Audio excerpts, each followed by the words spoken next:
Kan? Kan? Hmm.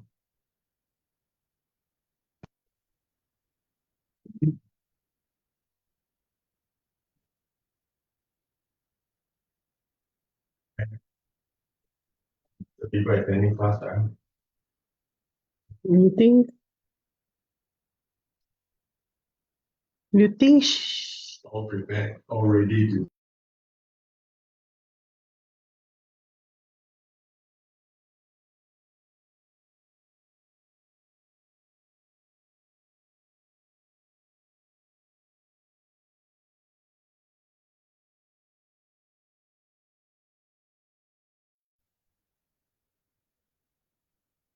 Liana, you can start whenever you're ready. Yeah?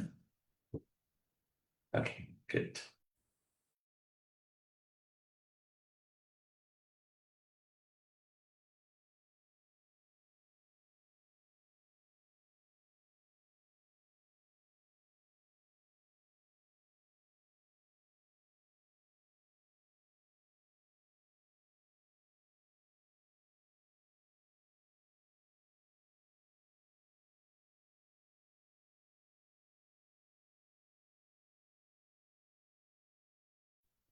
Sister, I think you're on mute.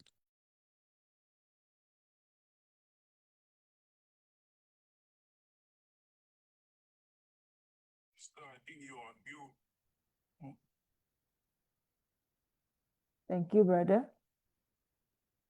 Good evening, Bhante and all Kalyana Mitra, Namo Buddhaya and Sukhi Hontu. I'm Aliana and welcome to Ti-Ratana Vihara Friday Sutta discussion by Bhante Dr. Ganggodawila Chandima.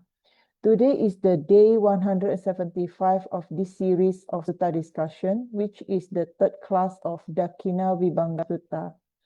Tonight's topic is 14 personal Dāna offerings and their different results.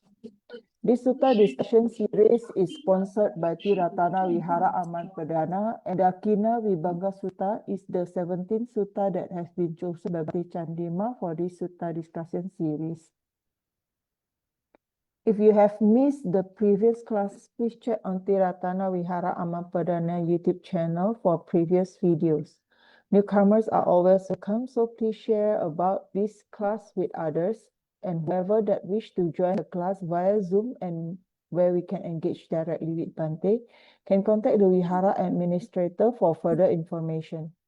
Friday Sutta discussion is always broadcast live on Ti-Ratana Vihara Facebook channel on every Friday evening from 8:30 p.m. till 10 p.m. Kuala Lumpur time. Now let me introduce to you about our speaker, Bhante Dr. Ganggodawila Chandima, who was a professor of Buddhist philosophy in the Department of Philosophy at Ateneo de Manila University, Philippines. His recent peer-reviewed article, Socrates and Early Buddhist Medical Ethics, Foundation of Moral Reasoning in the Care of Body and Mind, 2005, was published in Buddhist, a journal of ideas and culture of Ateneo de Manila University. Bhante also presented his latest research at the annual meeting of the American Academy of Religion, or AAR, in Boston, USA, in a paper titled Custodian Without Ordination, the Ganinasi Tradition and Monastic Succession in 17th Century Sri Lanka. Bhante is also the senior advisor to Patisota, a virtual Dhamma organization that hosts a weekly online Pali reading class, Sutta discussion, Dhamma talks, and a variety of other Dhamma activities. His Dhamma works can be accessed at www.patisota.spot.com, and we can also follow Bhante at Patisota Facebook account. Without further ado, we welcome once again Bhante, and as always, thank you very much for the wonderful guidance and teaching. Sadhu, sadhu, sadhu.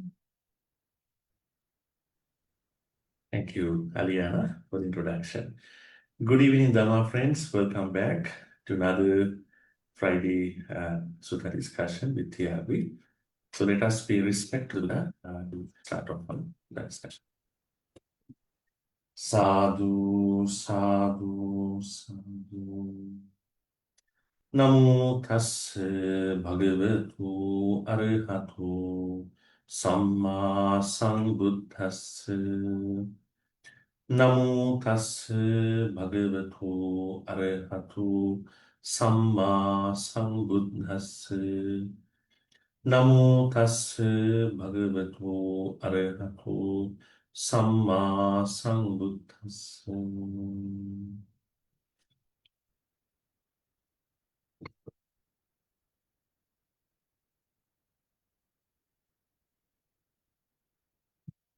Good evening, Dharma friends. Once again, welcome. And today is, as Aliana mentioned, the 175 day of our Sutta discussion. So, as you can remember, we have been discussing Dakkhiṇāvibhaṅga Sutta for the last couple of weeks. May I ask you whether you have been able to read further of this sutta whenever you get a chance? Or you just waiting until everything happens during Friday, this hour, hour and a half? I think whenever you get a chance, please read on your own, so then you can ask better questions, Otherwise, you only depend on the discussion and then you are trying to find out. So it's very interesting because it's about Dāna, You all engage in Dāna activities, and it's very important to learn this sutta to plan your Dāna activities, engage in your Dāna activities. So may I ask you what we've been doing for the last, I think, 3 weeks, right? We have done 3 weeks with this sutta. If you go back to the immediate Friday, last Friday, what we've been discussing? Anybody? Any curious student here? Who can remember? We were discussing about repayments, right? Yes, Bhante. Repayments. What kind of repayment were we talking about? The repayment that we cannot really pay, Bhante. In this particular sutta's case, it was about the inability to repay for certain people. So if we were helped by certain people on certain matters, spiritual matters, it might be difficult for us to repay. Can you give me one, repayment matter over here? If you were supported by... Yes, Ratana. Please. May I Namo Buddhaya Bhante. You told us I just joined last week, so only last week teaching I learned about the one that giving us the Ti-Ratana and 5 precepts and the faith to the Buddha Dhamma Sangha. Buddha Dhamma Sangha. Okay. Yes. Give me a second. We're going to figure out something technical here. See. Okay. The 5 precepts, Bhante. All right. Aliana, can you give a message to Brother Lin about that thing? This can be done on the settings of Zoom. So you can figure out to spotlight the gallery mode on that. It's done. Just ask It's done, him to Bhante. give a tick to that thing. So it will Yes. show. All right. Yes, Yes, Ratana, you were saying that you joined only last Friday, and then Yes, Bhante. You taught us last week is about we cannot repay back, or maybe very difficult. The people, the person who introduced the Ti-Ratana or And then the 5 precepts, and then having faith to the Buddha Dhamma Sangha. Trust. I used the word trust. Trust about Buddha Dhamma Sangha. Mhm. Yes, Bhante. Mm. Okay, so there were 4 things that we discussed that we cannot repeat. Well, it doesn't mean that we have to be victims of those people who taught us these things. What it means is that we have to keep the respect. We have to keep that what you call acknowledgement about those teachers, right? And Friday, before last Friday, was about, it was about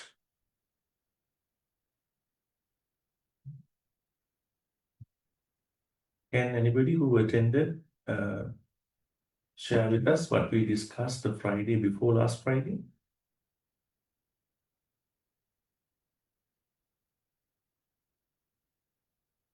You can unmute and share with us. The importance of learning Dakkhiṇāvibhaṅga Sutta. That was the first day, right? Now we have done 3 days except today. First day, the introduction. Second day, I'm asking. Did we only have 2 days? Only 2 days. Then the first day, introduction. Introduction, and then in that introduction, we discuss the story of Arahan Mahapajapati and the Buddha, right? And she wanted to offer the rope two, they say two to garments, and perhaps this means when she offers, Buddha will make them as suitable robes, right? This was the first day. Second day was about the inability to repay.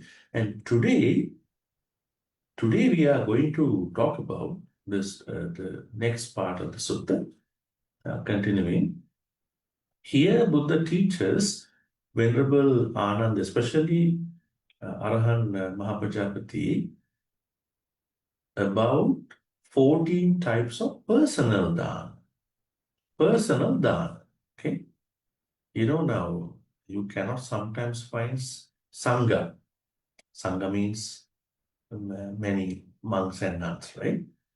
So in that case, you will have to depend on personal offerings. So personal offerings were not, underestimated. They are also good to do. I mean, as opportunity arises, you may have to think about how to make a personal offering. But there are Sangha kind of offerings too, right? So today we are learning about the exact number of personal offerings, okay? And also we are going to learn why different kind of offering creates different kinds of benefits. I think that's very important. This is the last part of today's discussion. Let us take a look at the sutta, because I have already given the note about the whole important thing.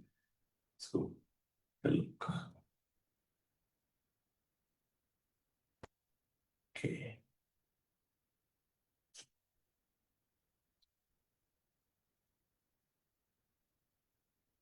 So here, right?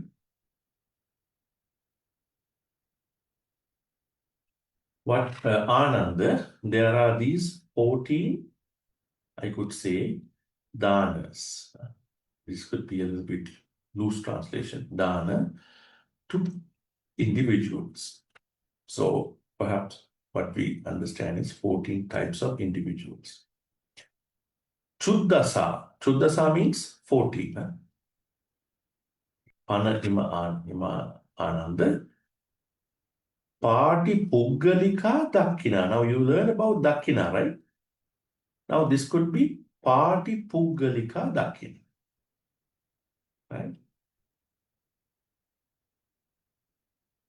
So now if you go down,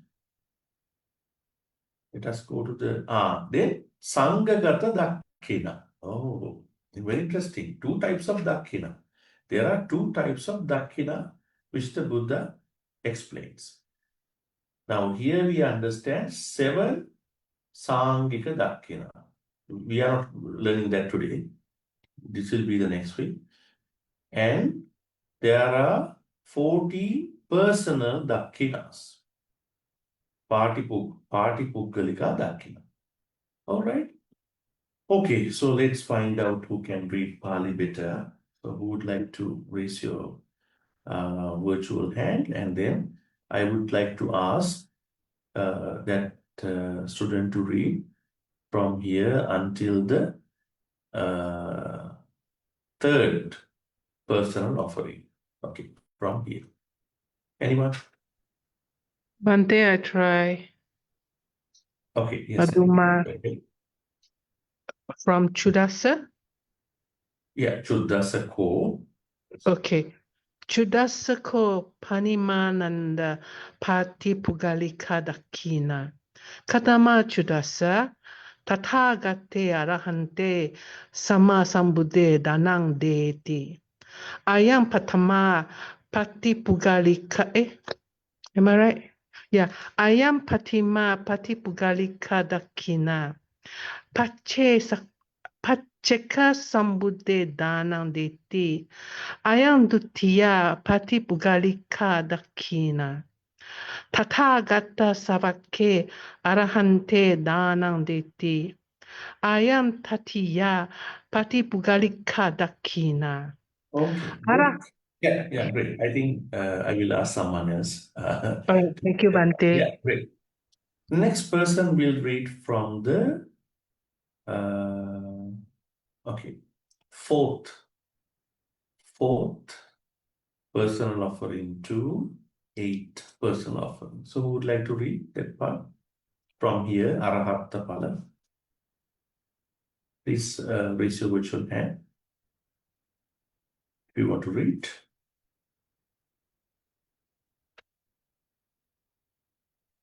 Yes, and I check, please.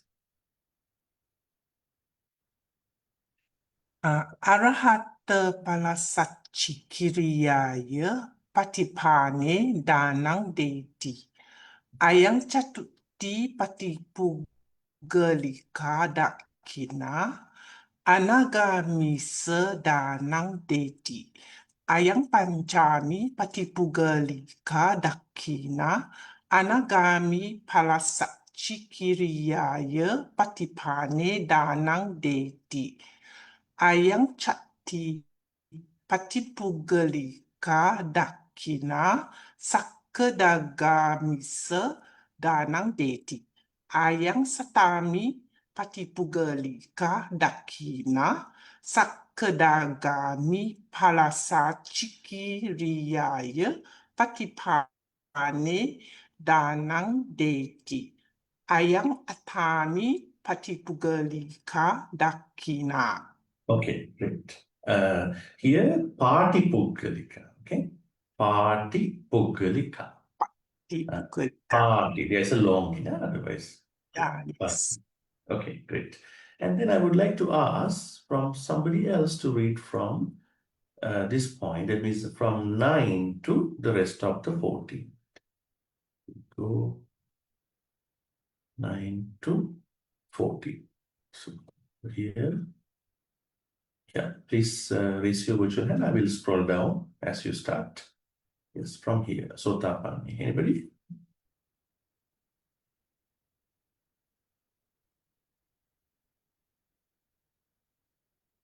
Anyone who would like to read?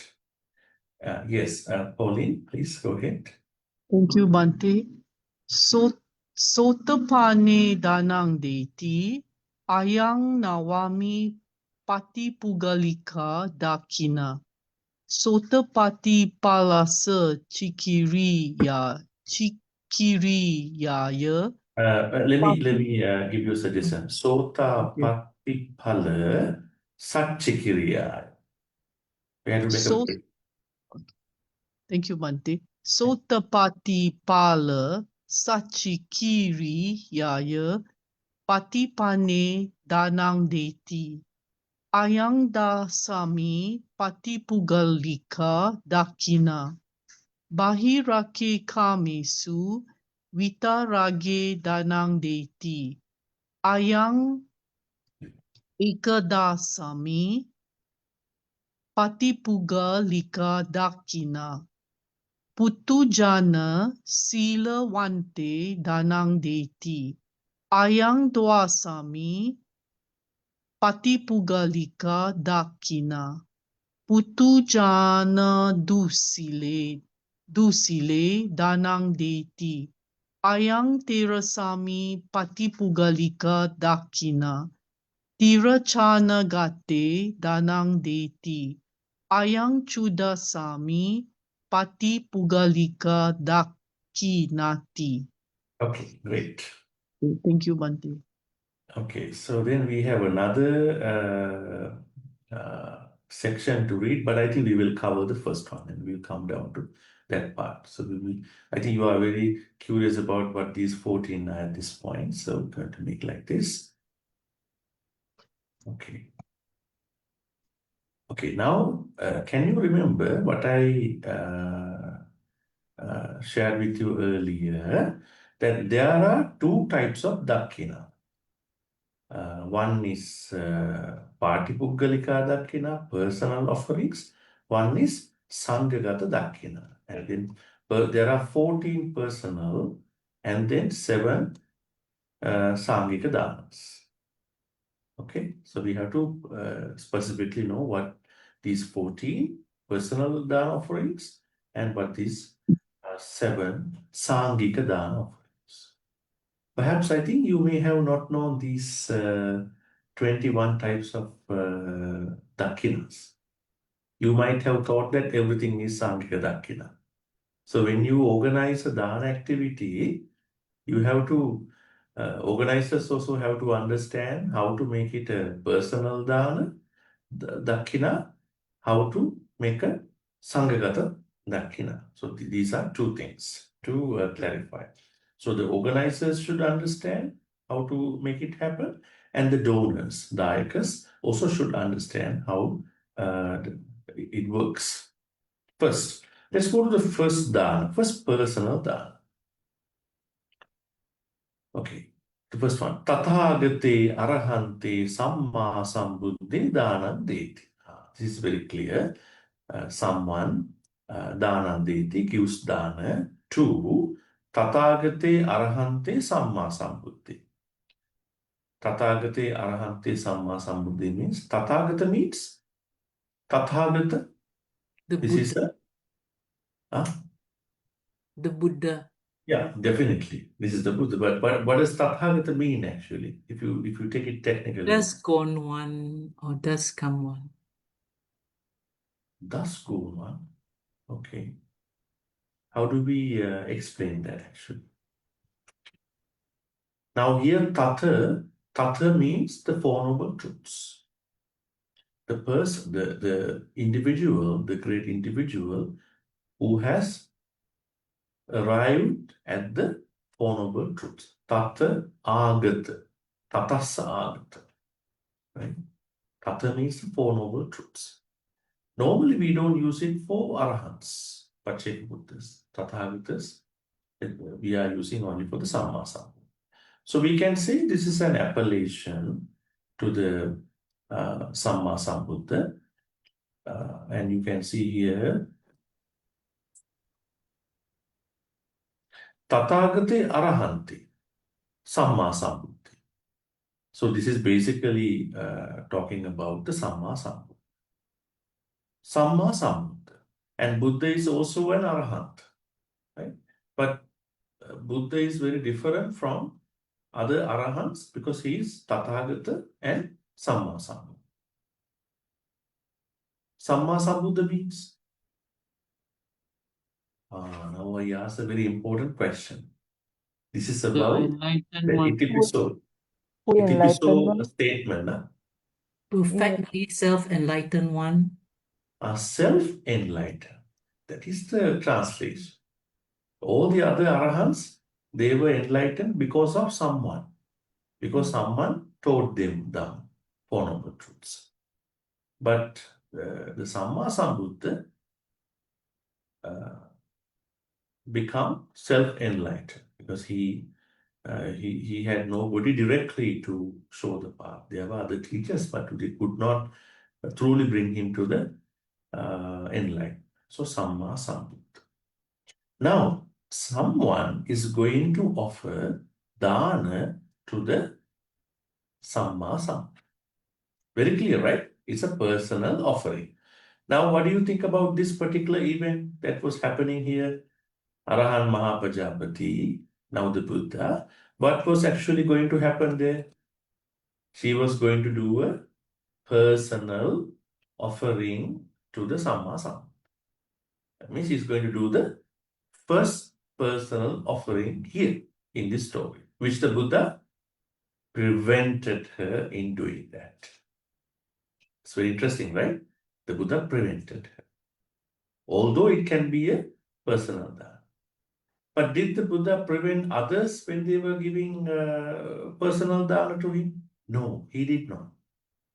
Because Buddha didn't want to prevent everybody. But Buddha wanted to prevent her to teach her how to give a better dana activity, how to give a better dakkhiṇa. The Buddha wanted Arahan Mahapajapati to do a Sanghagata Dakkhiṇa, not a Partipuggal. Here you can see here the name for the personal offering.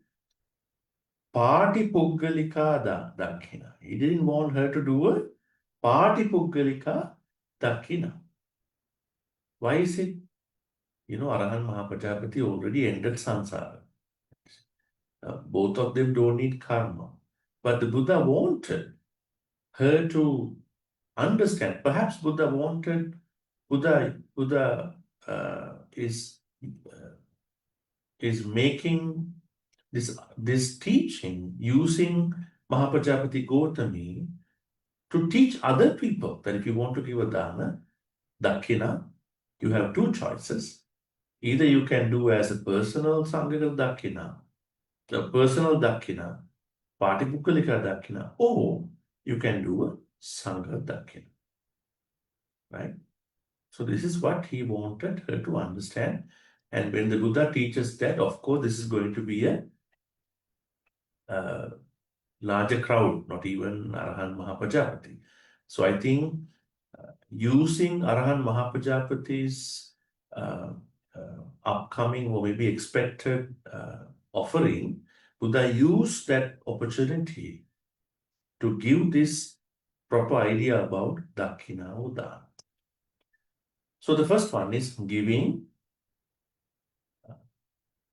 an offering to the Samma Sambuddha. So how many Samma Sambuddhas were there in our Buddhist history?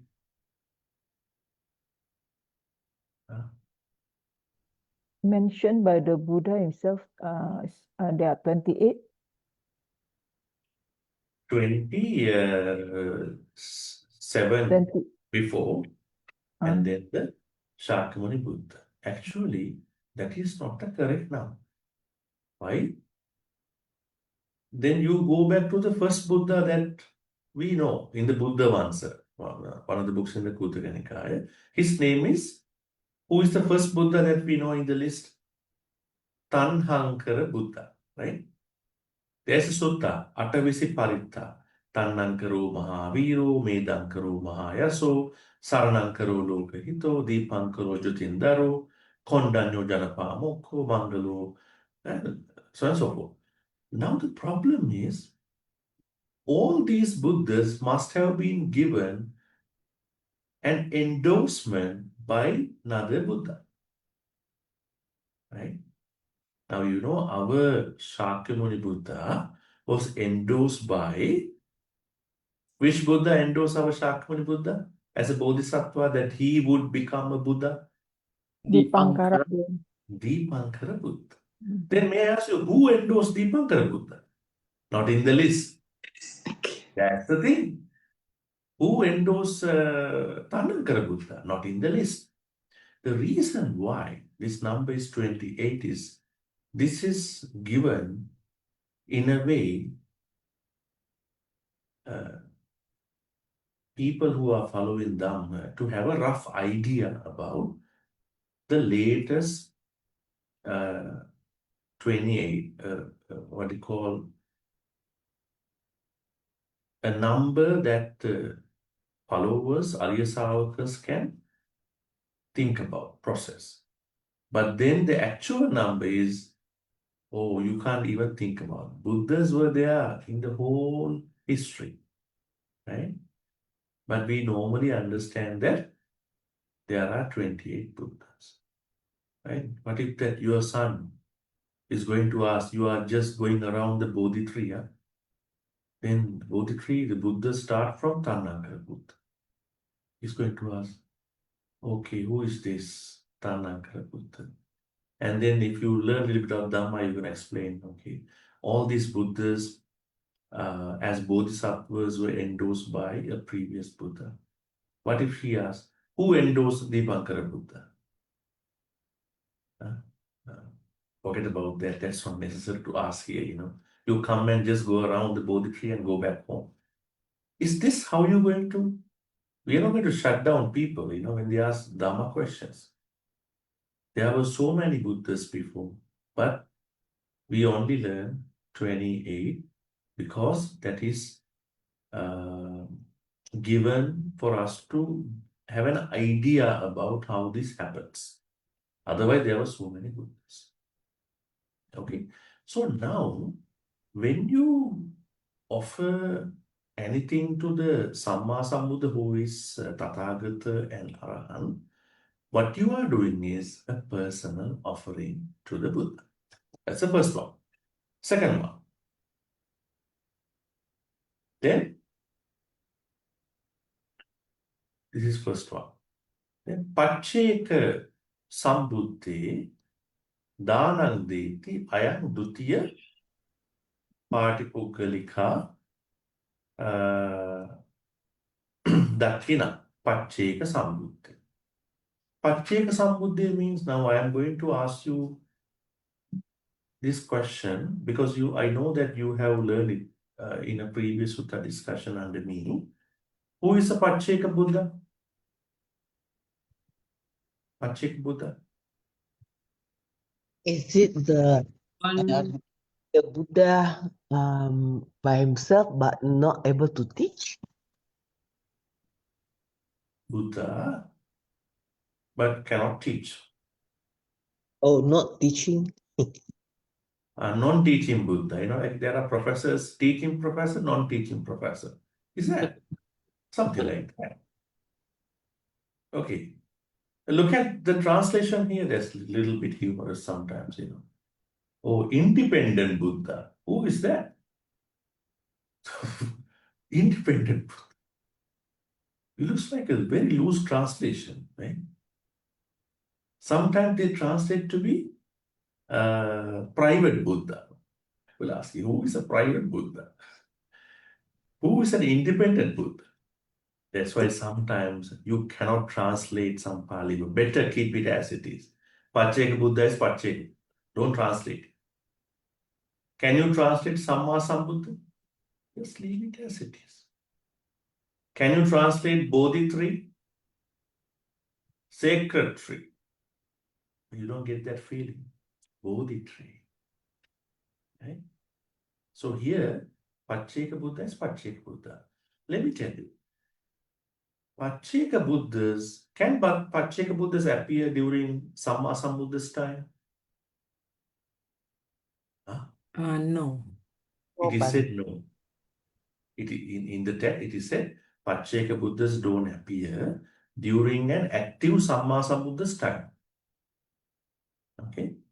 But we see Pacceka Buddhas, if you go to Isigili Sutta, right? And we have seen so many other suttas where Pacceka Buddhas are being mentioned. It is said that they were living during a time period where Samma Sambuddhas don't appear. Now the question again, as Ratana trying to mention, they cannot teach. What they cannot teach? We have to know this in particular. Now, even there are so many Dhamma speakers now today, wherever you go, then don't you think that Pacceka Buddha can disseminate even some Dhamma? What do you think? Now, there are so many Putujjana Dhamma speakers, right, everywhere, right? So then if they can teach some Dhamma, if people can understand, then why not Pacceka Buddha? Can he not speak something? He can speak, right? Then what is this difference? What is this non-teaching capacity? What is exactly this inability to teach?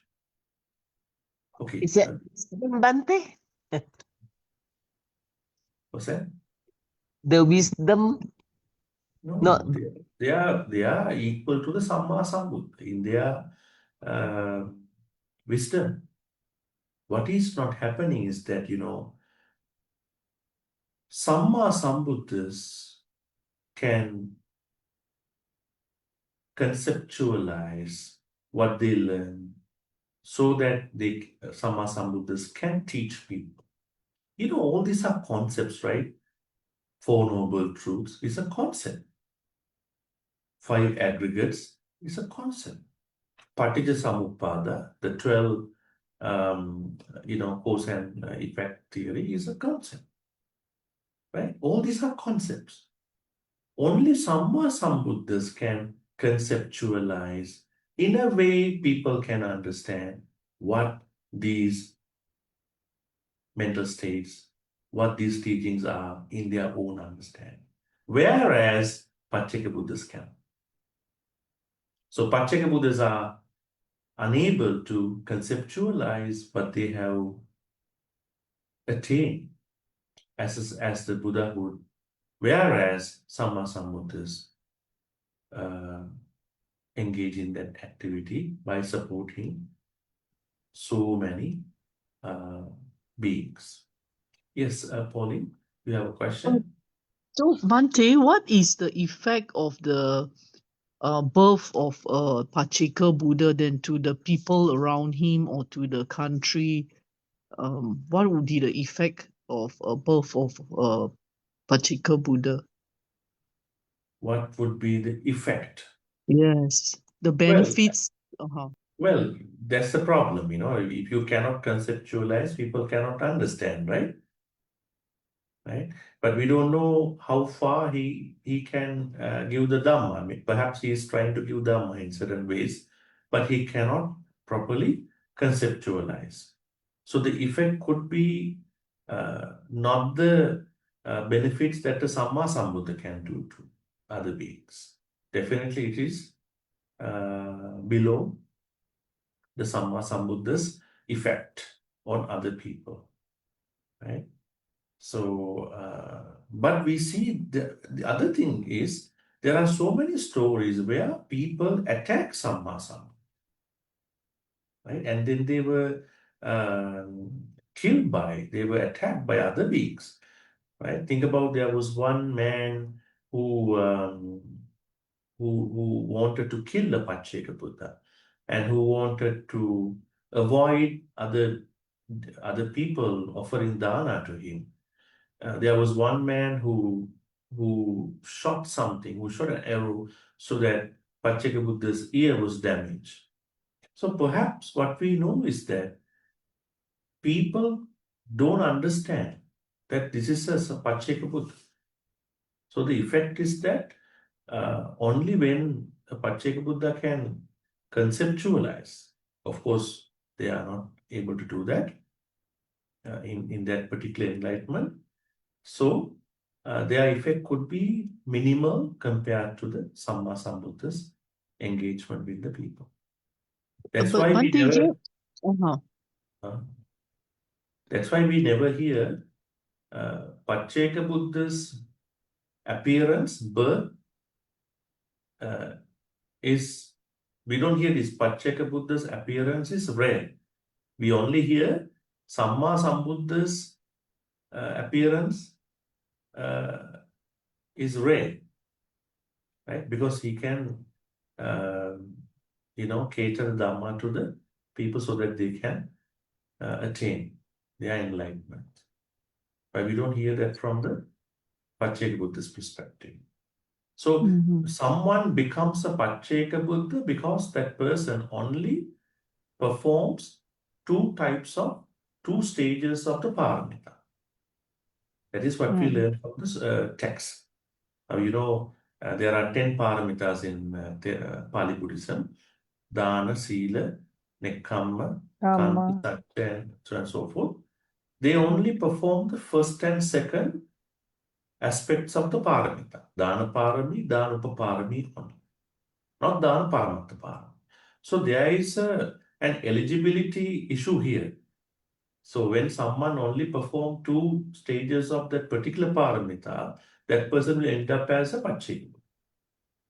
So when you look at the effect on people, you also have to look at why they ended up like Pacceka Buddhas. It is because they have not fulfilled the third stage. So, Bhante, like Devadatta is predicted to become a Pacceka Buddha when he finishes in Avicii hell, right? So, but so to the extent he has also heard of the Four Noble Truths and the Noble Eightfold Path. So the independent realization, what does that mean? Meaning that it's just not taught by anyone in the last lifetime, is it? Oh, in What does this samsaric life, different people do different things. Now, Venerable Devadatta had done a lot of good karmas in his life, even before, to see the Buddha. But something disturbed him. Maybe association, maybe a samsaric hate, right? So that's why it is said, whenever he finishes his punishment, he will be able to become a Pacceka Buddha, right? And also we know Ajasatta, right? That the person who supported Devadatta also become a Pacceka Buddha, right? That means you also can become a Pacceka Buddha, right? If they can become as such, I mean, don't become very much proud about it. I mean, if the conditions are good, if you are really following your practice, it might be an ability. That's why we are highlighting the Samma Sambuddha here. Anyway, we don't know someone is Pacceka Buddha or not, but someone's offering is going into a Pacceka Buddha's alms bowl, right? At a certain point in this samsaric life. So this is the second personal offering. Aliana, you have something to say? Yes, Bhante, does it mean that during Pacceka Buddha there are no Sangha member or devotees, no followers from the Pacceka Buddha? That is a very blurred area. We don't hear much information about that. Very blurred area. I mean, what we know is that they are appearing during the time that the Samma Sambuddhas don't have. Perhaps they are appearing even now, right? Now we have the Dhamma in oral form and at the same time in written ways. Of course, they are not appearing during an active Samma Sambuddha's time. This is what we learn. But those information are very blurred. Actually, we don't see that part. Of course, if he cannot conceptualize, he cannot maintain a sangha. Because all these are the sangha community initially is starting at someone's leadership. If Pacceka Buddha cannot become a leader, I'm trying to say that if anybody cannot conceptualize, right? You take an example of a company. If the boss cannot predict and become that leader to guide the company people, so the people who are working for the company have no idea about where we are going as a direction. So that means the person who is going to do that must have that conceptualization, that has projections, predictions, enactment, empowerment.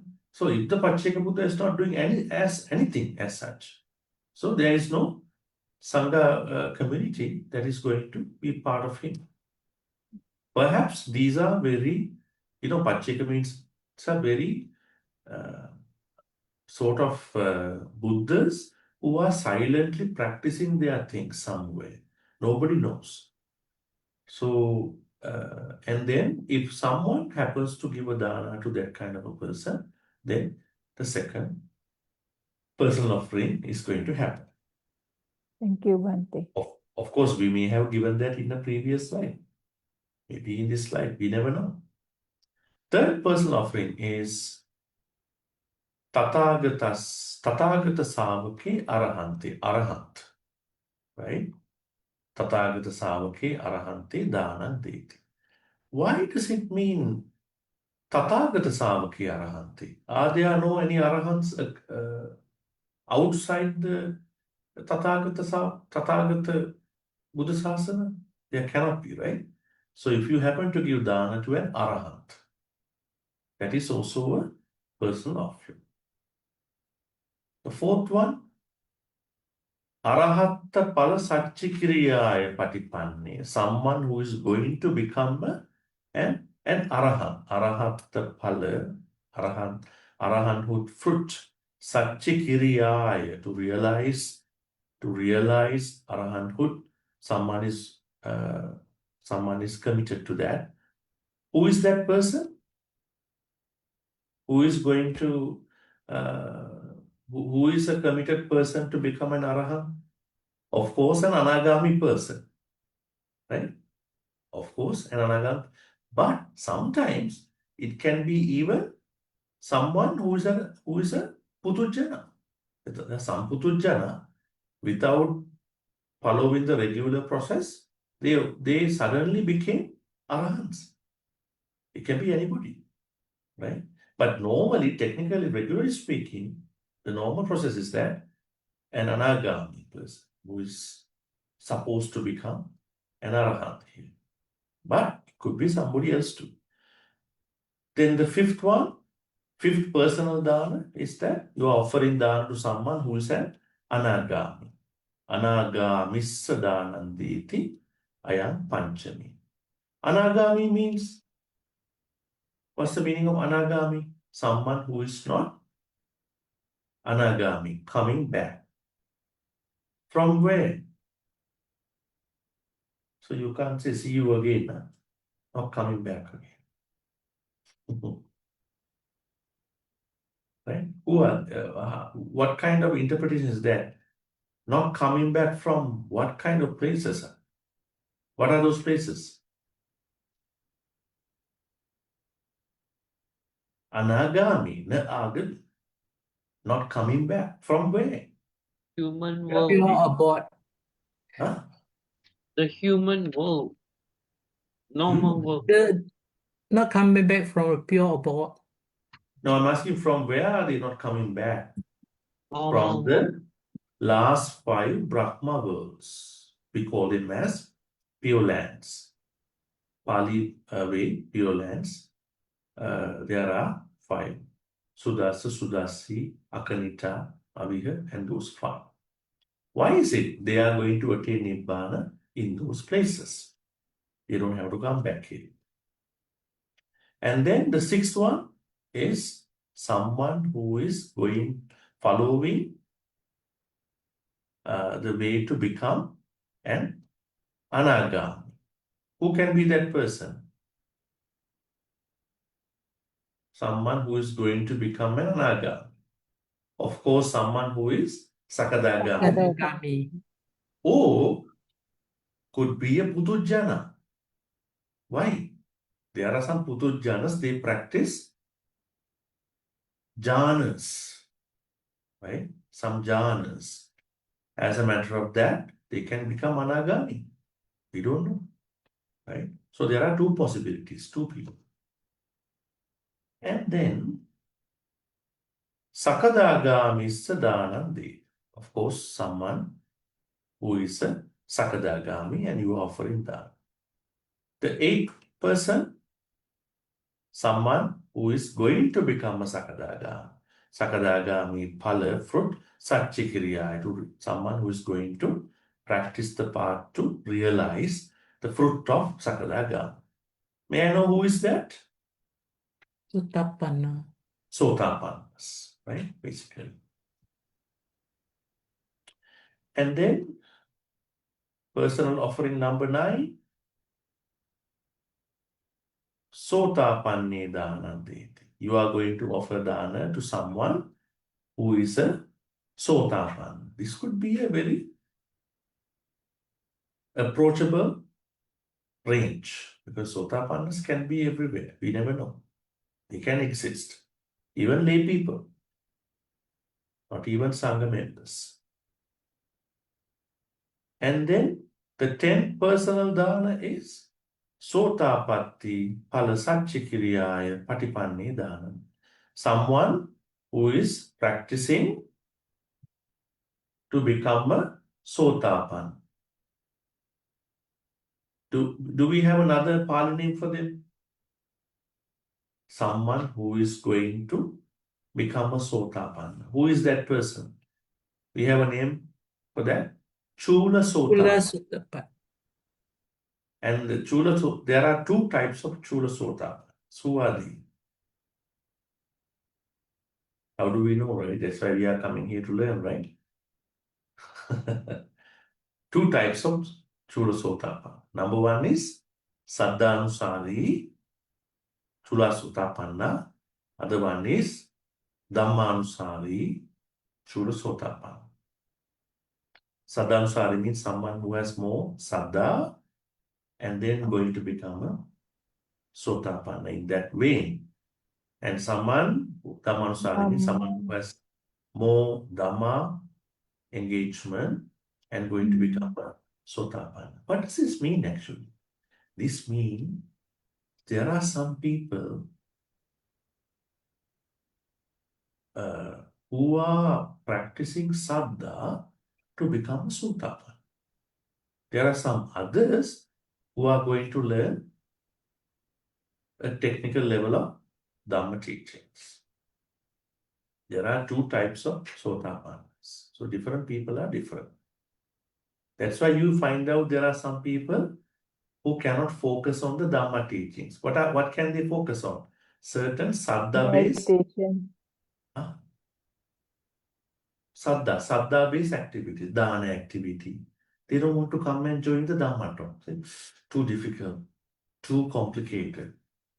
I mean, in their own ways, and too deep for me. But they are continuing their Dāna activity. No problem. Why? That is also a way to attain Sotapanna for some people. But some others cannot go that way. They have to learn, they have to clarify themselves with regard to Panchakkhanda, Dhammanusara. That's why we have to appreciate everyone. We cannot push them into one path. Right? But there are some people who are merely giving Dāna activity without anything. No Saddha, no Panya. Those people have to learn something technical, definitely. I am talking that there are some people who would like to continue that path. That will help them in a way. Right? And then we are going to the personal offering number 11. What is that? This is a very interesting personal offering. Huh? Bahirake kamesu vitarage dānam. One gives a dana to an outsider who is free from desire for sensual pleasures. Kamesu vitarage. Then the Buddha teaches us that there are some people who are not practicing Buddhism, but they are removing, they are overcoming, they are minimizing their karma raga. Are there people like that outside Buddhism? Who are they?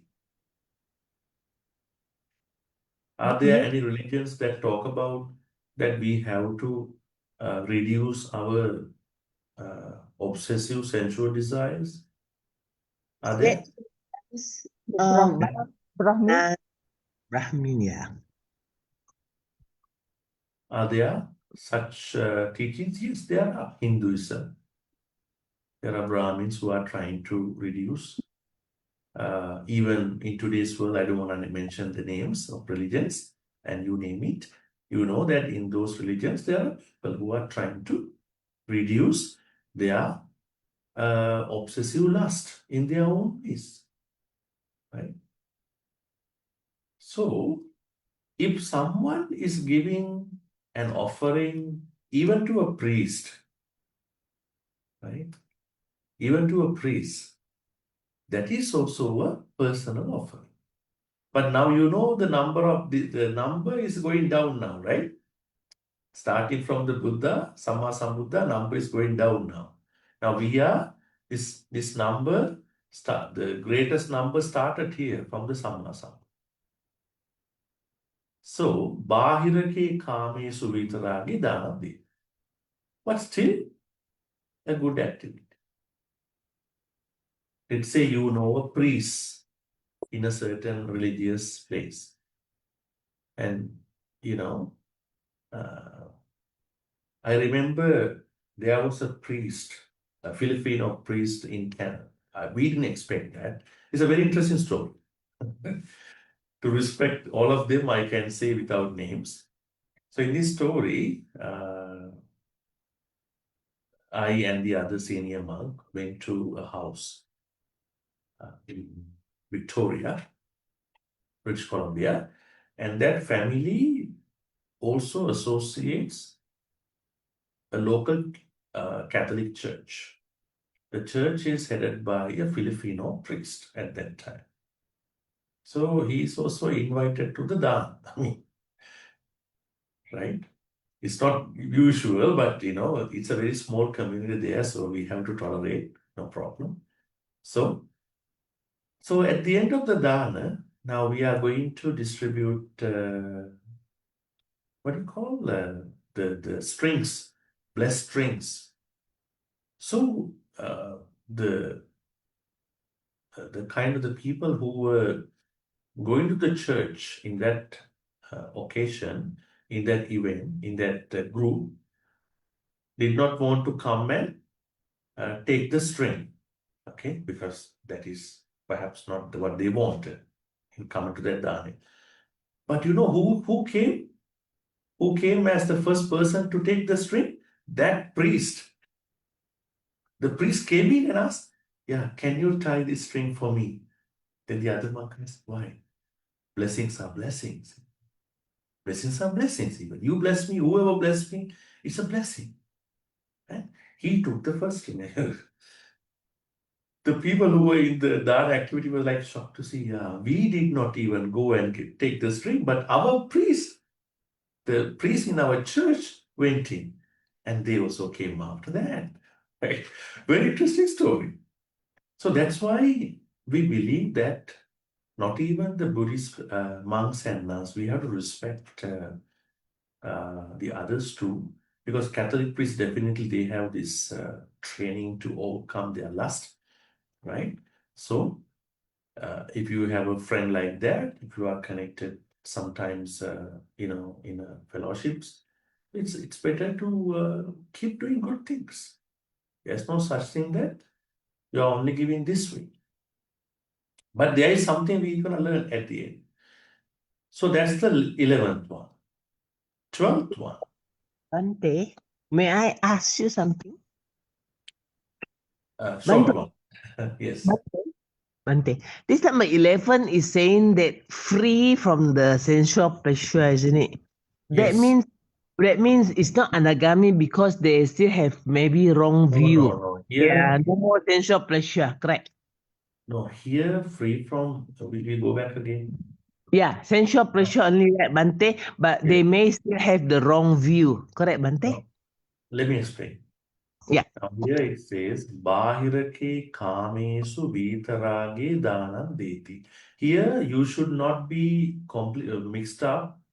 This Vitaraga is something that somebody like Arahant or Anagami, Here, Vitaraga means someone can live a life with less raga. So even that kind of a person is also included here. So because this is coming even below the Sotapanna, definitely someone who is temporarily, withholding, suspending one's kamara. That's why any priest, any monk can be taken. Here, definitely a non-Buddhist monk, a non-Buddhist priest, whoever. Yes. So it's a free from sensual lust, isn't it, Bhante? Free from? Sensual lust. Yes, but that freedom could be temporary. I said withholding, suspend, not the anagami level. Anagami person has permanently removed kamara. And also got the right view. Yeah, Sotapanna has the right view, not the anagami. When you Yes. become Sotapanna, from that point onwards, you have the right view. So Yes, the Bhante. difference here is that this is a temporary removal of kamara. That one is a permanent removal of kamara. Make sense? Eh, yep.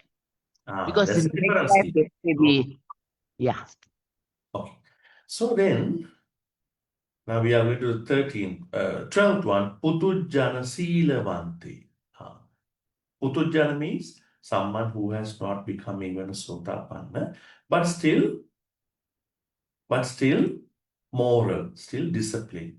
So you are going to offer some dana to them. I think most of, perhaps Sangha members, some Sangha members can be Sotapannas, who knows, right?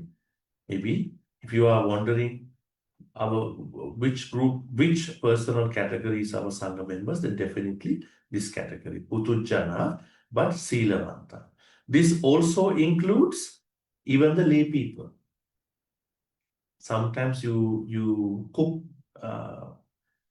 more stuff for a meal and you want to share. You want to donate out. So you want to share with other people. Perhaps you are thinking someone who is more disciplined, right? In that way, right? Even you don't want to think that way, you want to share with anybody, but it sometimes it matters when you think about unenlightened, disciplined people. That's a 12th category. The 13th category is Putujjana Dussili. Normal person, at the same time, both a normal person and a bad person. Who is a bad person here? Dussila, someone who doesn't even have the 5 precepts. Forget about the monkhood. Someone who is an unenlightened, at the same time, not having any precept. Right? Now, when you say not having any precept, it can be someone who always breaks one precept, or who always breaks all the precepts. Right?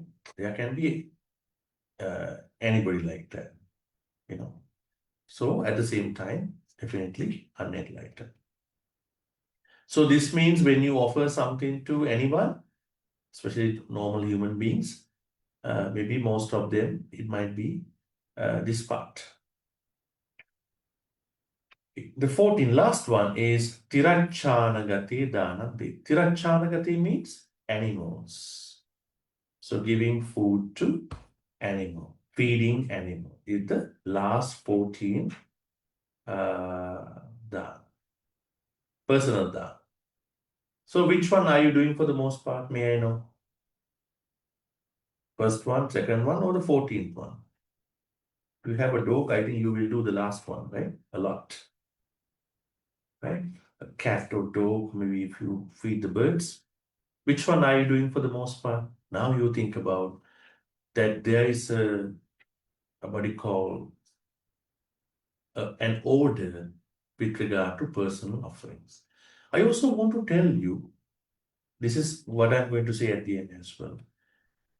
When we look at our Dakkhiṇā, personal or Sanghagata Dakkhiṇā, what we need to do is that we should not cherry pick which one to do, because we are going to offer anybody Dāna. At the same time, when we find an animal, we also supposed to treat that animal.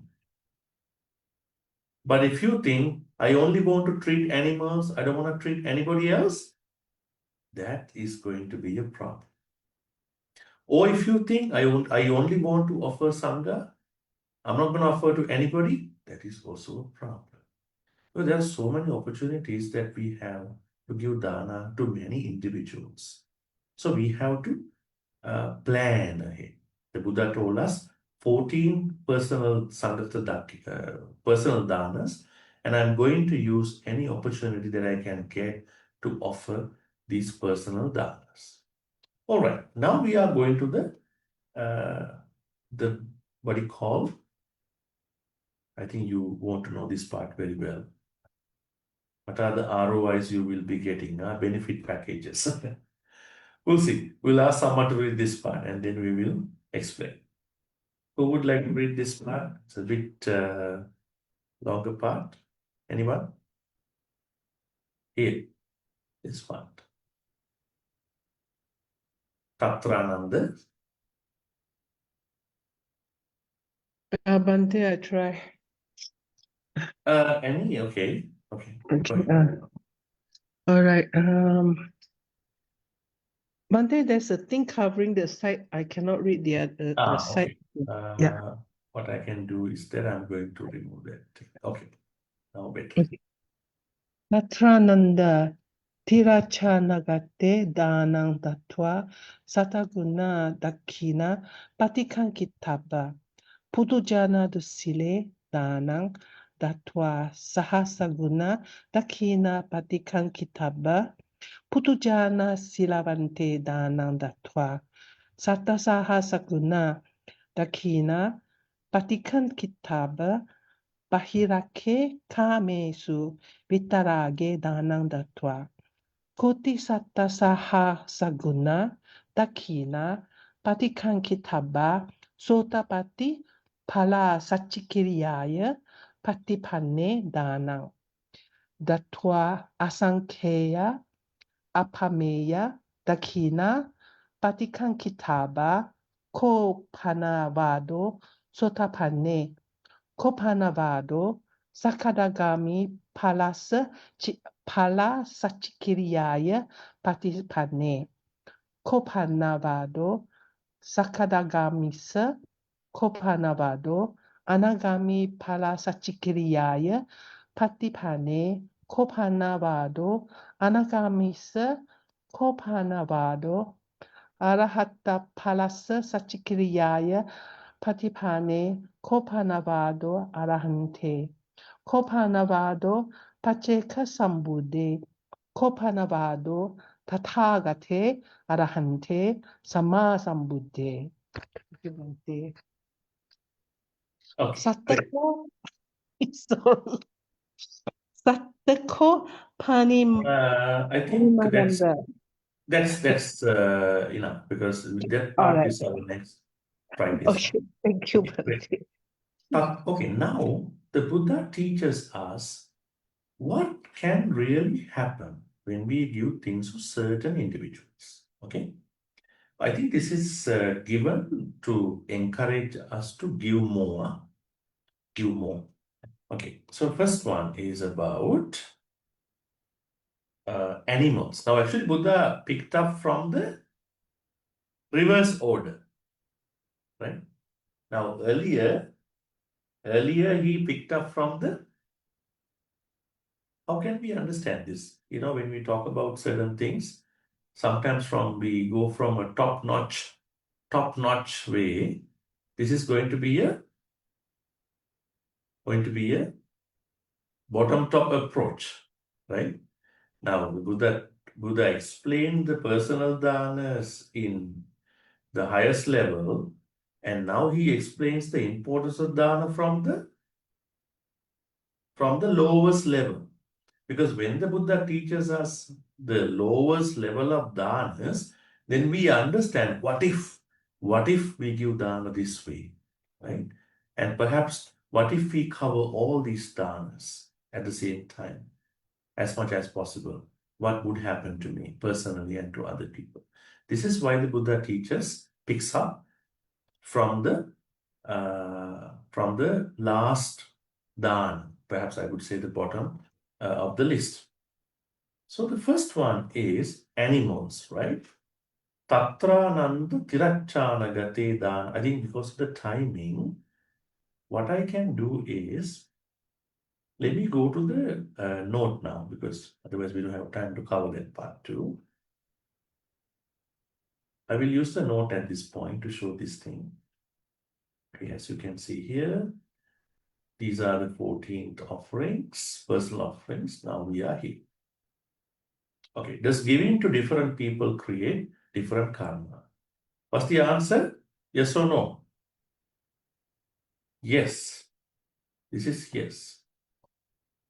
Giving to animals. Tatrananda tirachana gati dhanandatva sata guna dakkhiṇā pāṭikaṁ. Ananda, having given a gift, food definitely, to an animal, the donor dayaka will have a return of 100-fold. What does it mean? What does it mean? You offer some food, you give some food to an animal. And then what will happen to you in the next lives? You will get Food, Bhante. food 100 times for that one particular feeding. Now you will think, why to give dana? Give some food to an animal, right? One time 100, one time 100. You multiply 10, multiply by 100, right? 1,000 times. So in order to make my next life okay with the food, I treat one dog one day, so then I get 100 lifetime food, right?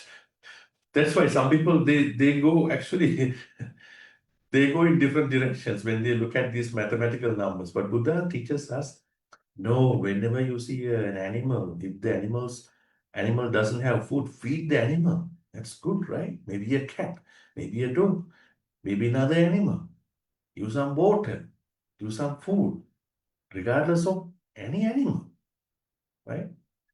But be careful, you have to be safe from the animal too. Animals, they work with instincts.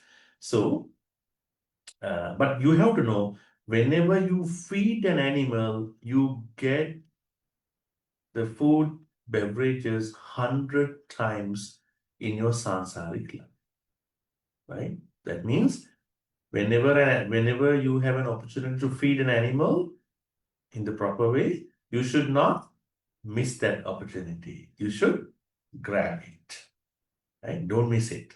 That's number one. Now, the list is going bottom top approach. Giving to that immoral person. Who is that? Here, this one.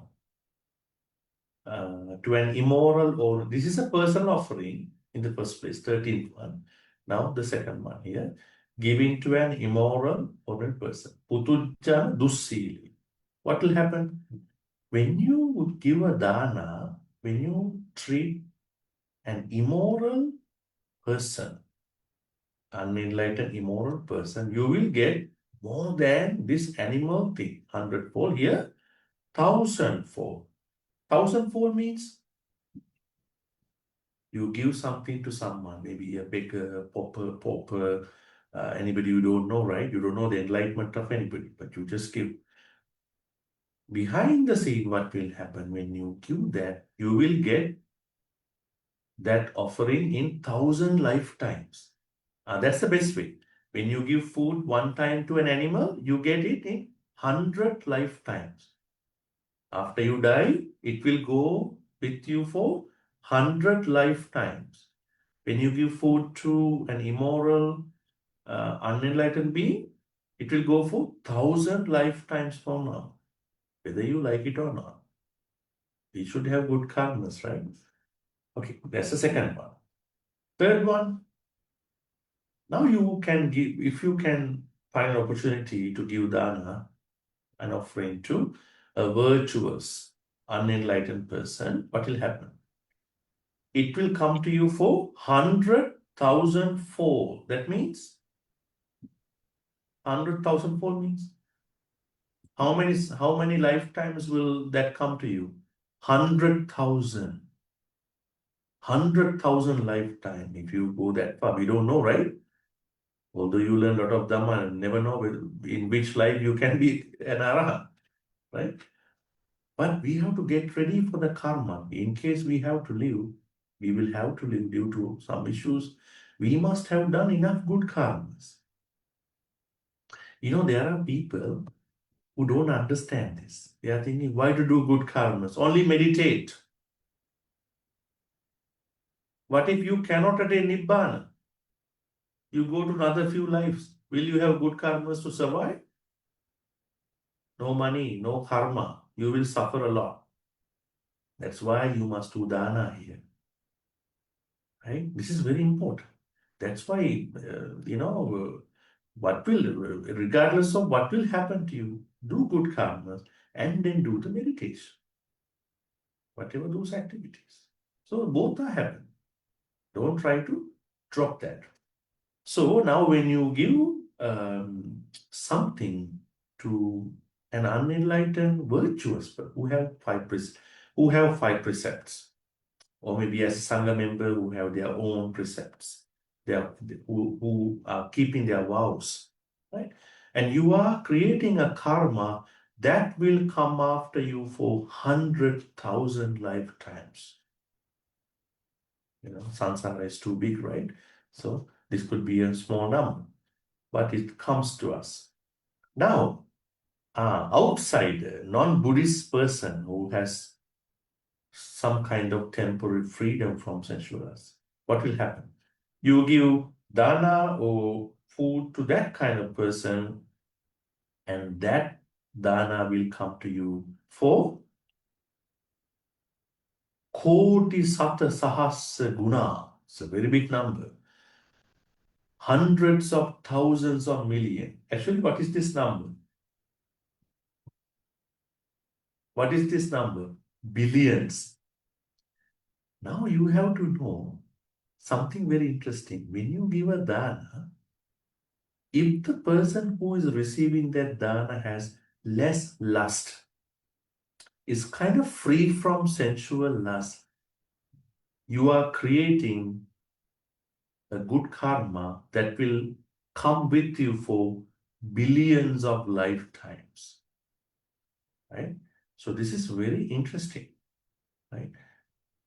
I mean, you cannot check these things, right? You don't know what is happening in that person's mind. But at least if you had done that without notice, that is how it works. And then going forward, fifth one. You are giving dana to someone who is practicing to become a sotapanna. It could be a chula sotapanna. Saddhanusari or dhammanusari, never know. What will happen? Number is even incalculable. Sotapatti pala satchikiriyaya patipanne danandatva asankheya appameya. That means when you are giving dana to someone who is trying to become a sotapanna, that is the best so far here. Even the number is infinite. How do you know someone is practicing to become a sotapanna? How do you know? If you can understand someone's life, the way how that person navigates, if you can know these three things, the person is trying to reduce the ego towards panchakanda. If the person is trying not to cling to precepts and other unnecessary rituals. Rituals are important, huh? They are important. But don't addict to the ritual. Give me an example of someone who is addicted to the ritual and who is normally doing the ritual. Can you think of an example?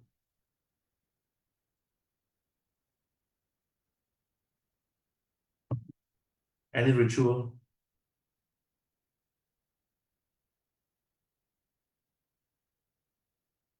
And there is a Buddhist ceremony, you name it.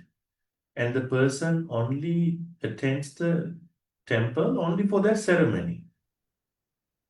Right? There's no Blessing other way to water. engage with the activity, personal practice. Yes, Pauline, you have anything to say? Bhante, so if we were to do Buddha Puja, you actually, if we really truly imagine that we're offering to the Buddha, wouldn't that be incalculable merits? We are now yet to come to that level because the list is going now from the bottom to top, right? Of course, Okay. that is incalculable. Of course. Precisely so is incalculable. Now here, even you give dana to someone who is wanting to become a Sotapanna, is also incalculable. Then what is about the Samma Sambuddha? Right? But the problem is you are offering the dana not to a live Samma Sambuddha, right? You don't have the ability to offer to the living Buddha now. Buddha is already passed away. That is a different thing, right? But still, some Dhamma books say, no, it's okay. You can reflect the Buddha's qualities and offer. There's a way that they are talking about. Anyway, I was asking how to separate out someone who is engaging in the rituals normally, who is addicted to the rituals. Someone who thinks Buddhist practice is only the ceremonies. Bhante, is it one that some people like when they even putting where the fruit supposed to be, where the water supposed to be, and then what type of fruit and the flowers like that? Is it Bhante that we see them like very particular in that matter? Can you rephrase that part? Those people Who offer when they do offering or the other people do offering, they will tell them like you must put this one here, you must put this here, you must put there, you cannot offer this, you must offer this, things like that. Like there's so much you are reminding me some temple organized people who are doing the dana coordination. Are they? I think they are the people who are telling like that, you know. Yes, Bhante. I think maybe they are taking care of the kitchen, right? They have problems, you know. Right? When you are appointed as a kitchen coordinator in a temple, you know, they have to kind of be responsible to the Sangha member, committee, or whoever. Well, there are things, and we don't want to go to that level. Temples run differently. But what I'm trying to say is that addiction to the rituals means that there are people who think that the Buddhist practice is only the rituals. Okay? That is not someone who can be a Sotapanna, but they are addicted to the rituals. And the other one who is addicted to the precepts. I want to comment on that. Now, say, for instance, there are people who are thinking that perfectionism is the key to practice Sila. If you're going to be a perfectionist, you cannot practice Sila, but you will become a very troubling person to you and to other people. Precepts must be practiced according to the situation. Let's say you can't even take an antibiotic, right? Because you wrongly think the Buddha told me I cannot kill. Then why do you think you are killing? Because antibiotic. Right? You are thinking I'm going to kill a certain bacteria or virus. Right? And then your house is full of mosquitoes. You think, let them come inside. What to do? I give dana to them. That's a wrong understanding because you are letting yourself be vulnerable to the diseases. Right? That's why we have to be very wise in practicing Buddhism. Buddhism is wisdom. Also trying to take care of others as much as possible with wisdom. So if you don't have, then you are not having Sotapanna path. The Sotapanna path is free from ego, less ego, maybe minimalize, maybe no ego at a certain point, and no clinging to sila and vata, sila vata. And finally, less spiritual doubts, right? So then you can sort of understand someone who is on the way to become a Sotapan. So from this point onwards, all the rest, here you can see, Kopanavado Sotapan. What are we going to talk about? Really a Sotapan? Giving Dāna to a Sotapan. Giving Dāna to someone who is a Sotapanna, who is going to become a Sakadaga, who is an Sakadaga. Also, someone who is giving Dāna to someone who is a Sakadaga. Someone who is giving a Dāna to someone who is practicing to become an Anagami. Someone who's an Anagami and then becoming an Arahan, Pacheka Buddha, Tathagata. Then Buddha is asking, don't even talk about the benefits of offering these people. Now, overall, what I wanted to share, before we go to a Q&A, I want to let you ask questions a little bit more. This is an interesting discussion in that way. What we need to understand in this part of the Dakkhiṇāvibhaṅga Sutta is that we need to understand, identify that there are 14 personal offerings. Each offering is encouraged by the Buddha. So whenever you have an opportunity, try to grab the opportunity to offer. Starting from the Samma Sambuddha, and you can even go as far as an animal, right? Now I want to share with you this very important sutta. I cannot remember the name of the sutta. It's coming up in Samyutta Nikaya somewhere. Perhaps I can find out for you later. There is a teaching where the Buddha says, if people know the importance of giving Dāna, just as I know, they will never eat without sharing. A very interesting statement. If people know the importance of giving Dāna, just as how much I know about Dāna, they will never eat without sharing. Right? That means this is so important. And in another sutta, there was a Brahmin came to see the Buddha, and then he was telling the Buddha that, but the outside, there are people who are accusing you and your followers, your Sangha members. The Buddha asked, well, what are the accusations?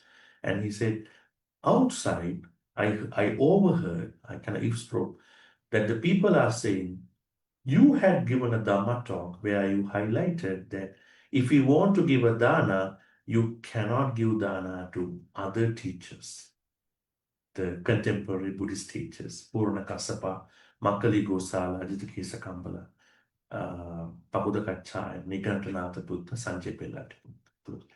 You should never approach them, you should only approach them. If you are not in the town, if people want to give Dāna, you had also told people that you can give to my Sangha members, but not non-Sangha members, other disciples of other pre- and then contemporary Buddhist Buddha time teachers. Then the Buddha said, it's completely wrong. I have never said something like that. Actually, now when you read this Dakkhiṇāvibhaṅga Sutta, this section, you know, Buddha even encouraged you to give Dāna to non-Buddhist people who are overcoming their sensual lust. It can be anybody. But you are more focusing on the Sangha member. That is good. That is your path. But whenever you have an opportunity, don't try to be hesitant, not to give. To give, because you can't give it. And in that sutta, Buddha teaches us what is the minimum level, the starting point of the Dāna activity. He said, when someone finish his or her meals, at that time, that particular person goes to two places, Chandima or Oligala. Chandima or Oligala means a sewage. In today's world, it's a sink. You know, when you finish your food, you bring your plate into the sink. If you don't have a dishwasher, and you are going to wash that, right? Then, if that person can think, if there are any tiny creatures in the sink pipe that is connecting the sewage, we never know, right? That part. May those animals who I cannot see subsist on the leftover food that I'm going to wash. That is the starting point of Dāna. So what are these people are talking? These are utterly lies. I have never said like that. I have said to them, wide openly give Dāna to anybody. But this is how the system works. All right, I think with that, we are going into questions. If you have any questions, you can ask. But before that, until you ask questions, I can take a look at some of the questions you posted. Kaggavissāna Sutta, yes, this is a sutta given in by the Buddha in the Sutta Nipata. It's about how to stay alone and then to make that life very fruitful. Just wondering if there are Pacceka Buddha, they will normally reside in caves, jungle. Okay, we never know. This is also a very blurred area that was not properly highlighted in the text. Don't worry about them. You just keep doing your Dāna. One day you will give to a Pacceka Buddha too, right? Who knows?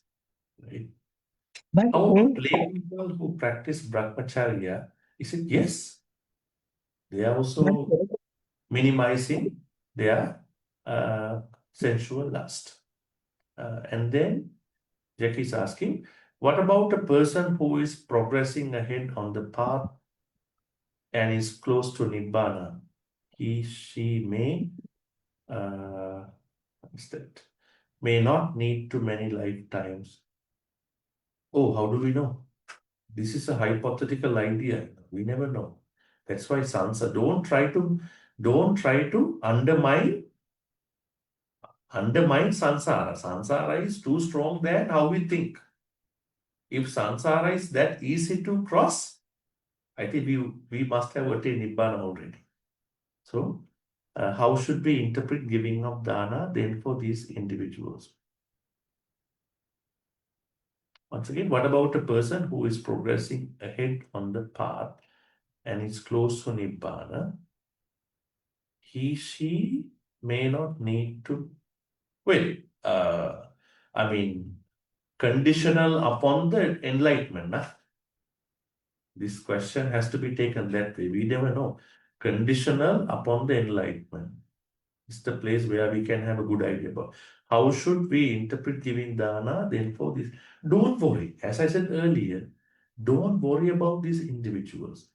Because if we are going to pick these individuals, we cannot actually, because we never know what is happening in their internal mind.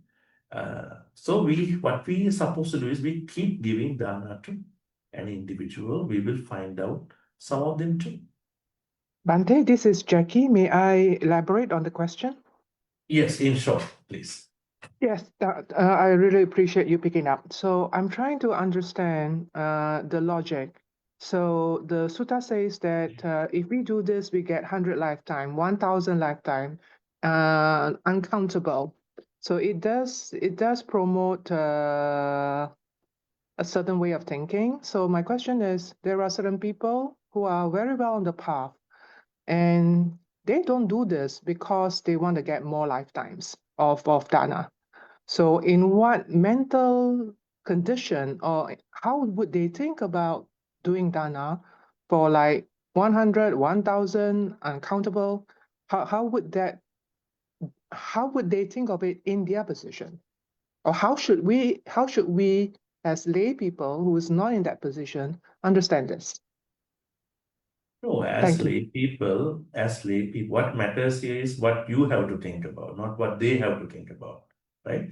This is a personal practice. So what you need to think is that the reason why the Buddha mentioned the number of lifetimes is that attaining Nibbana is a process. It's a gradual path. So we cannot be hypothetical about our enlightenment at any cost. Also, we cannot guess about the other people's enlightenment. So what does it say is that the Buddha is actually directly and indirectly encouraging us to give more dana, no matter whether you are going to be enlightened or not. Now, at the same time, he's asking us to take all the opportunities that are regarding the dana, be there an animal or the Samma Sambuddha. So, because what you call, you are saying close to Nibbana, this is very hypothetical because we never know. There were so many occasions, stories where some were practicing meditation and then they expired in the meditation at the end, right? So it is very hypothetical to ask like this, very hypothetical to answer, a very precise answer. But what you should think is that as lay people, you should take all the opportunities with regard to dana activity, with regard to all these individuals. I know that you cannot guess about these people. That's why I'm saying keep giving dana as much as possible while practicing your cultivation, meditation, or whatever the other things. We don't want to know all these things. Sometimes when we are going to know all these things, we hear the bad stories about them, right? That is even worse. That even destroys our good thoughts. Thank you so much, Bhante. Yes. Vesak once a year only appearing in temple. What is that? You are saying about Silapada Paramas, right? Of course, I mean, there are different people, you know. Last here, how do we address or apply this to those like Deva and other heavenly beings with ghosts, spirits, etc.? Also, are the ROI, you putting ROI here, benefits similar to what we discussed? Where is Deva going to fit in this scheme? Deva is a real being, right? Sentient being. If the Deva is a virtuous Deva, good Deva, then what we understand is an unenlightened good person. And there are bad Devas too, right? In the Buddhist text, Adhanati Sutta. So then, unenlightened, immoral person. So it depends on what Devas you are offering. Check out and watch out. And ghost spirits, I don't think that they have a sila in that way. I don't think they have sila in that way. So definitely they are also going to be part of unenlightened, immoral, perhaps moral in certain cases. That's how we have to take. All right, now we can go for any in-person questions. If you have any in-person question, please raise your virtual hand. We'll take 1 or 2 questions here.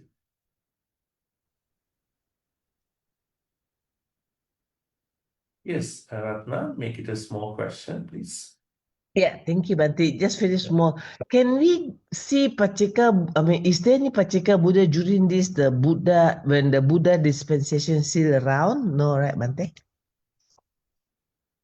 We don't hear that thing. Actually, according to what we know is that when there is an active Samma Sambuddha's order still present, and with the Buddha, there is no likelihood of having a Pacheka Buddha at the same time. This is what we hear. Thank you, Bhante. Yes. Any other questions about today? Dana, Dakkhiṇā, personal Dakkhiṇā?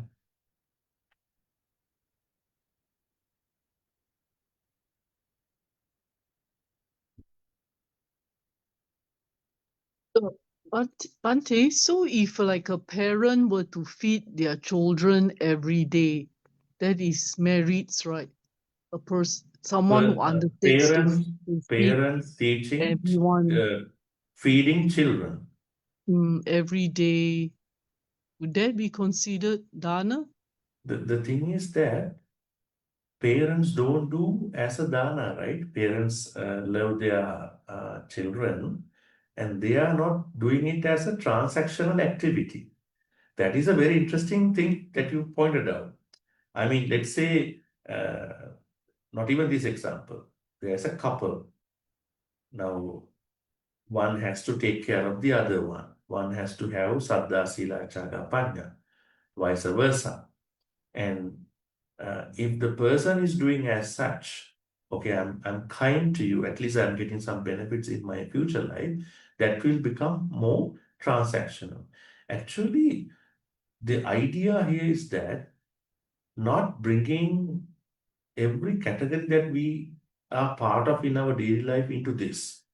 If you are bringing all that into this list, then what will happen is that you become more transactional person. You will see ROI all the time, which is not a good thing. You will always see what kind of return I can have as an investment about this dana. That will what do you call, disturb our alubhato. Actually, the reason why the Buddha said the benefits of giving dana to animal up until the sotapanna. After sotapanna, he's not talking, right? What does he say? He said, incalculable, incalculable. But why he mentioned the first few? Because there are some people who are not encouraged to give dana. This will be a very good reminder for them, wake-up call for them to do the dana activity. So that means we don't have to bring this to all our relationships, because if we are doing that, we will become sort of transaction. But as you asked, Pauline, when you are treating someone nicely as a parent, when children take care of their parents, when anybody is doing any good thing in their relationships, in their parenting, they are creating the relevant corresponding karmas as such. They are. But don't try to be mathematical about those activities. Then you will create some lobha towards those activities. Right. So we will take Thank you, Serin Bhante. question. Yes. And then Alil Naman Balsi. Yes, Serin, please go ahead. Bhante,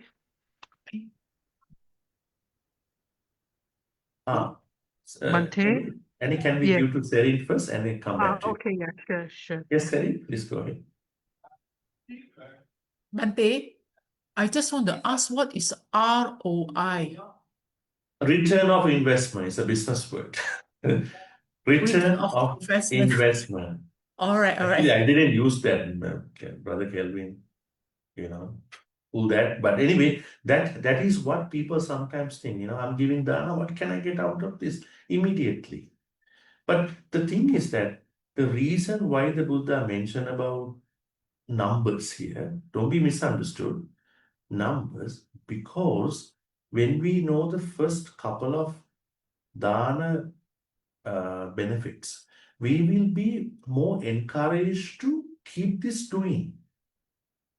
So we don't have to wrongly understand, okay, don't give to a dog, only 100 lifetime it come, give to a sotapanna. Right? Then the problem is you will never meet a sotapanna in this life, you will only see the dogs, and you will lose the opportunity in feeding the dogs. You meet 100 dogs and you feed them, 100 multiplied by 100. Then that's why. So people make this activity in different sense. What if you are not meeting an actual sotapanna? What will happen to you? You are always thinking sotapanna, sotapanna, sotapanna. You are not even giving to the animals. That's why the Buddha is telling us a path. Think this framework of the path. So you carry on in your own way. Right? If you find them, okay. If you don't find them, at least you feed the animals. At least you treat the immoral individual, at least you treat non-Buddhist teachers. At least you treat Buddhist unenlightened good people. You making it in multiple ways. Okay, then Annie, your question, can you make it short? Yes, Bhante, like the puja we do at home and we offer food, right, to the Buddha image for Buddhists at home. So is that also fall under the Dāna category, or it's not, it's just an offering?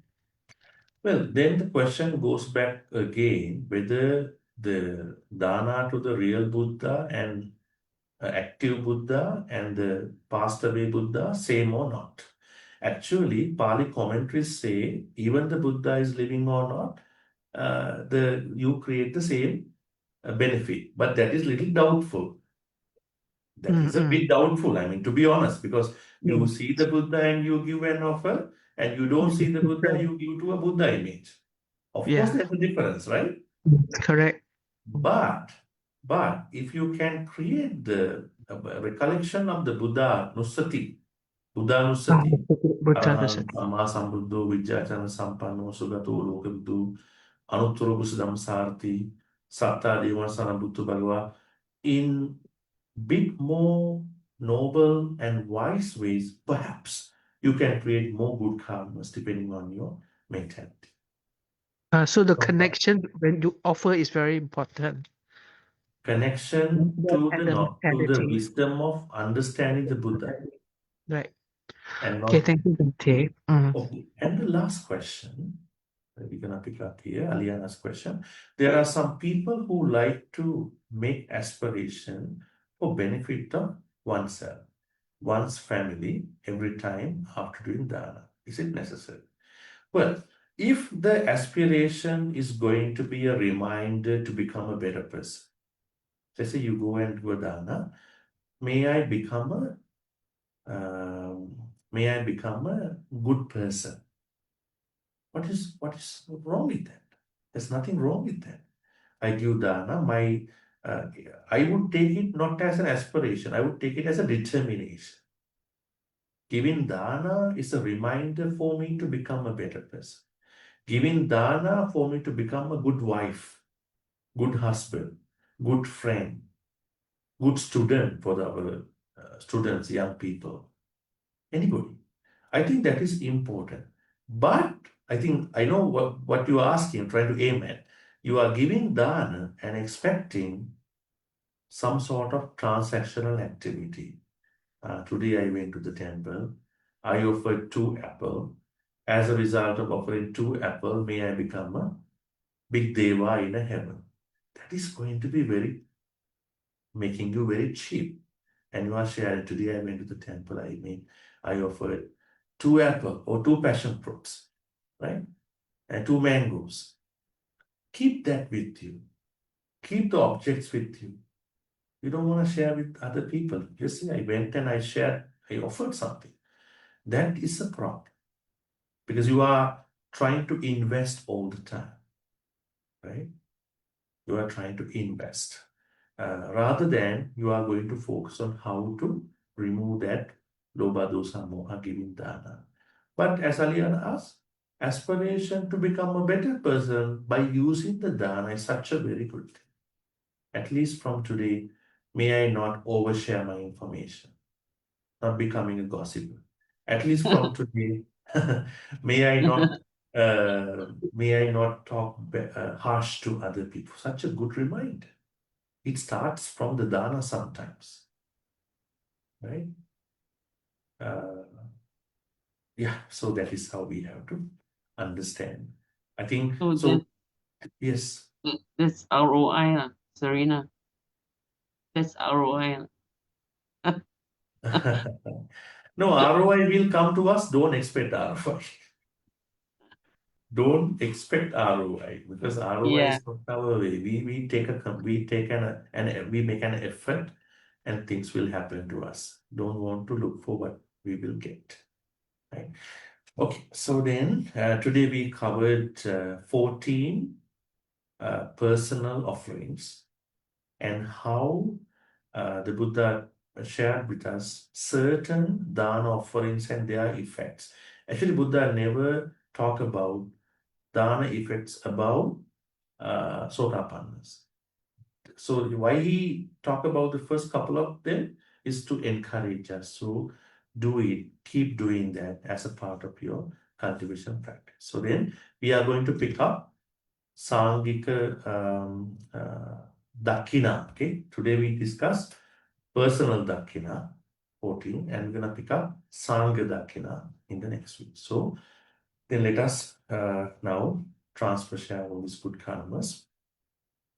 May all the good karmas that we've been making by learning about 14 personal Dakkhiṇā offerings, at the same time how certain personal offerings work with regard to certain individuals, be transferred to departed ones who passed away in the name of all of us.